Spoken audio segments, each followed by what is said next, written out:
está chegando a hora da estreia na Série B e o Cruzeiro nesse momento tem o sexto pior ataque dentre os times que vão disputar a competição. É preocupante, né, cara? Porque a gente vem criando oportunidade de gol, só que a gente não vem tendo competência para fazê-los. Então isso me assusta muito, cara, a passividade do Cruzeiro no mercado em não tentar buscar homens de frente ali, pelo menos um que seja, que tenha um poder de definição maior, uma qualidade mais comprovada. Então, se tem algo que vem me preocupando para esse início de Série B, é essa ineficiência do nosso ataque, comprovado em números, sendo o sexto pior dentre os times que disputam a Série B. O Felipe Conceição vem treinando o time, né? Ele vem fazendo testes e uma coisa que me assusta um pouco também, ou pelo menos que me deixa com medo de que haja outra incoerência com relação às escolhas dele, é a entrada do Flávio no lugar do Adriano, cara. A gente sabe que o Flávio veio do América sob indicação dele, né? Já trabalhou com o Felipe Conceição lá e a gente já viu isso algumas vezes aqui no Cruzeiro, o Felipe Conceição colocando aí os seus preferidos imediatamente no time do Cruzeiro. Aconteceu com o Alan Ruschel na esquerda, aconteceu com o Neres, aconteceu com o Joseph e nos treinos que antecedem agora essa estreia da Série B, o Flávio, pelo menos o que os setoristas do Cruzeiro têm noticiado, é que o Felipe Conceição tem testado o Flávio de primeiro volante no time do Cruzeiro. E aí cabem duas interpretações. Eu acho que todo e qualquer teste é muito válido. Valeu testar o Joseph na zaga naquele jogo treino. Vale também treinar o Flávio, testar o Flávio como primeiro volante ali nos treinamentos. Só que assim, cara, sejamos honestos, o Adriano, apesar de jovem, é um dos melhores jogadores hoje do time do Cruzeiro. Quando ele não tá no meio-campo ali, o nosso time sente muita falta dele, como, por exemplo, ficou claro e explícito, né, com as entradas do Matheus Neres, que o nosso rendimento caía muito. Então, será que o Felipe Conceição vai cometer esse erro de tirar o Adriano para colocar o Flávio, que recém chegou no Cruzeiro? Eu acharia um tiro no pé, acharia muito incoerente por parte do Felipe Conceição. Incoerente entre aspas, né? Porque ele tem feito isso com muita frequência. Então daqui a pouco já vai ser normal o Felipe Conceição colocar como titular os jogadores que chegam e tirar os que já estavam tendo sequência aqui. Enfim, torço muito para que isso não aconteça, porque o Adriano não merece sair do time hoje. Ele vem sendo um dos mais regulares no nosso time, mas não duvido que isso aconteça também. Então vamos ver se esses testes, né, que os setoristas vêm dizendo aí nos últimos dias, vai se concretizar para o jogo profissional, né, para o jogo oficial de estreia na Série B. Então, sei lá, eu manteria o Adriano, mas tomara, cara, que ele esteja considerando tirar o Matheus Barbosa do time, que é uma opção também.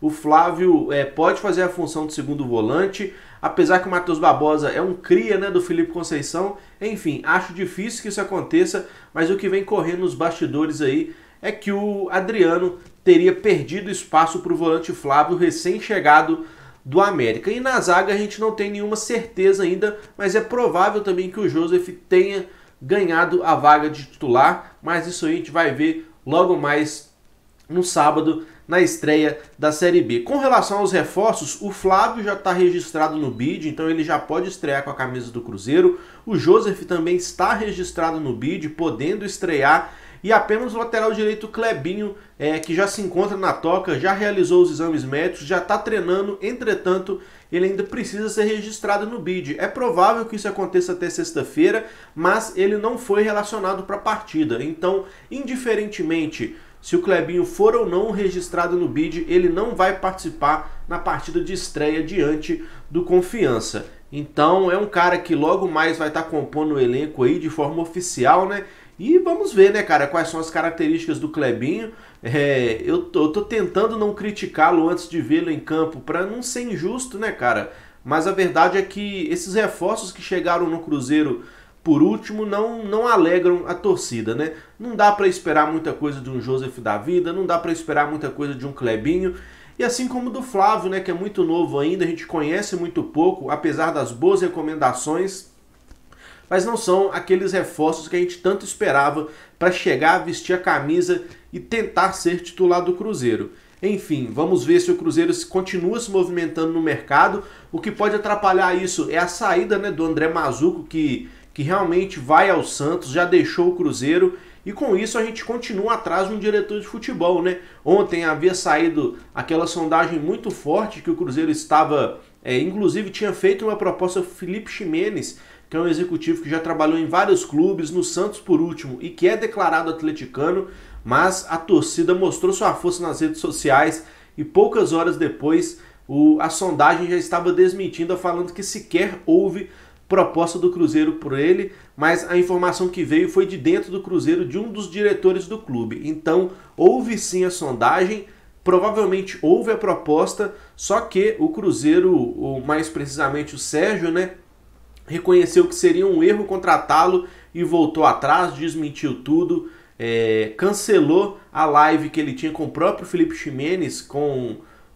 a pauta de aula do futebol. O que seria palestrado nessa aula a gente não sabe, mas enfim, pelo menos, graças a Deus, o nome do atleticano Felipe Ximenes distante do Cruzeiro e 100% descartado, o que me alivia muito, viu, pessoal? Porque pode até ser que o cara seja competente e tal, mas no momento onde a gente tem um ambiente tão conturbado e uma diretoria tão questionável, seria um baita de um tiro no pé trazer um rival para ocupar o cargo de homem forte do nosso futebol.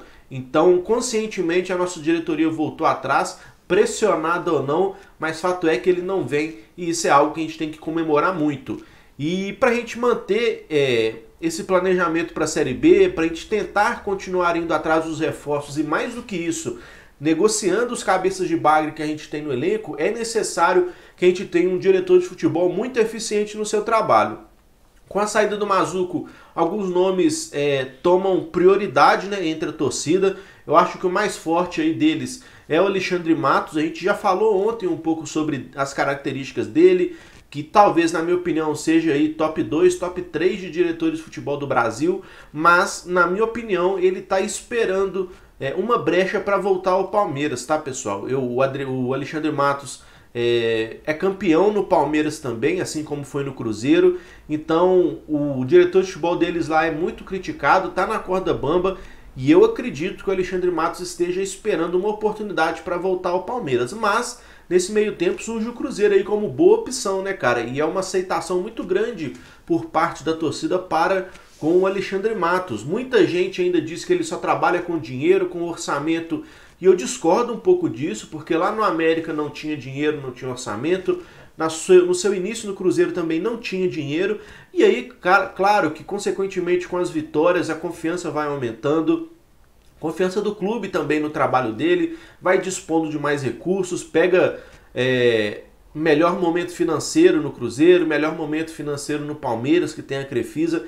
Então, consequentemente, ele passou sim a trabalhar com um orçamento maior, porque os clubes disponibilizavam isso para ele. Mas no América e no início no Cruzeiro, ele provou que sabe fazer um futebol eficiente também, com pouco recurso, e é um cara que tem muitos contatos, cara. E aí eu acho que essa é uma característica fundamental para um diretor de futebol conseguir desempenhar o seu trabalho. E aí a gente esbarra em algumas questões para contar com o Alexandre Matos aqui. Primeiro, esse interesse dele em voltar ao Palmeiras. Segundo, até que ponto o Alexandre Matos teria autonomia no Cruzeiro? A gente sabe, né, que a gente tem um presidente aí bastante egocêntrico, que gosta de sempre estar aparecendo, tomando as decisões. Até hoje a gente não sabe qual era a autonomia do próprio Mazuco no Cruzeiro. Questionava-se muito até onde ele tinha poder, se o David influenciava mais do que ele, se o próprio presidente. Então, assim, hoje a questão política do Cruzeiro é bastante complicada e a gente não sabe até onde o Alexandre Matos teria autonomia. E na minha opinião,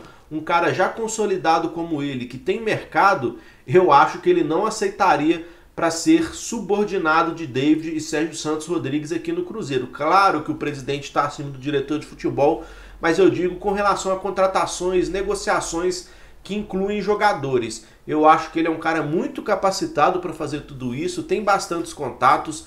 Nessa última passagem dele pelo Cruzeiro, ele ficou aqui uma semana apenas e conseguiu negociar a venda do Orejuela, que vinha se arrastando, vendeu o Murilo, emprestou Henrique, Egídio, Marquinhos Gabriel. Então foi uma semana bastante eficiente no Matos no Cruzeiro. E aí a gente tem que lembrar que ele saiu também do Cruzeiro muito brevemente, né? Pedrinho BH havia se desligado na época e com isso o Alexandre Matos saiu também, com aquela questão de dizendo que estava indo para a Inglaterra, mas aí acabou que não foi. Posteriormente assinou com o nosso rival, então tem todas essas questões também se caso o Matos viesse para o Cruzeiro, se ele conseguiria ficar por muito tempo aqui, né? Planejar um futebol do Cruzeiro a longo prazo. Será que, digamos, vamos colocar um cenário aqui, digamos que o Mato acerta com o Cruzeiro, ótimo na minha opinião. Tem esses pontos negativos também, mas eu acho que hoje o Cruzeiro precisa de algo relacionado ao imediatismo. Precisa de negociar esses cabeças de baile que estão aqui e precisa de trazer uma ou duas peças pontuais para chegar e vestir a camisa do Cruzeiro. E eu acho que o Matos é o cara mais capaz para fazer isso.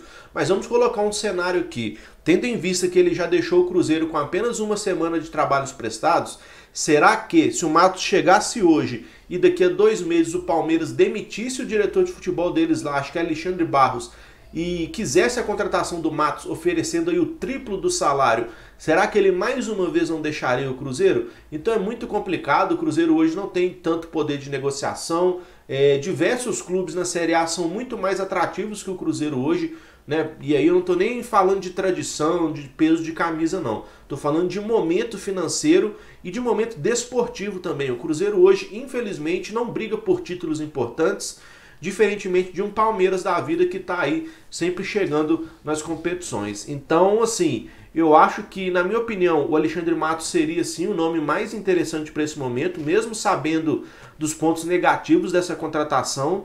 Mas outro nome que surge bem também é o do Klaus Câmara, né, que já trabalhou no Cruzeiro, teve passagem pelo Grêmio também. Só que aí a gente esbarra na questão da briga política mais uma vez.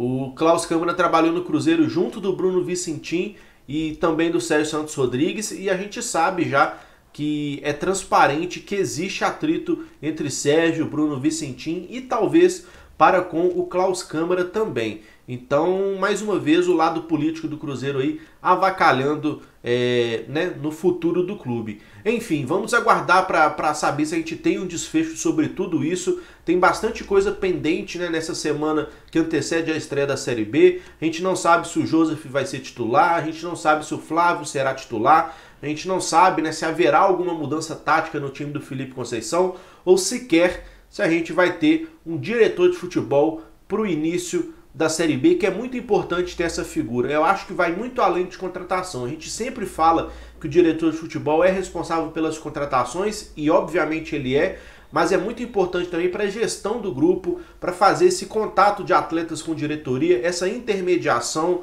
Muitas vezes passa pano ali num fogo que está surgindo, e o Matos é um cara muito capacitado para fazer isso, na minha opinião.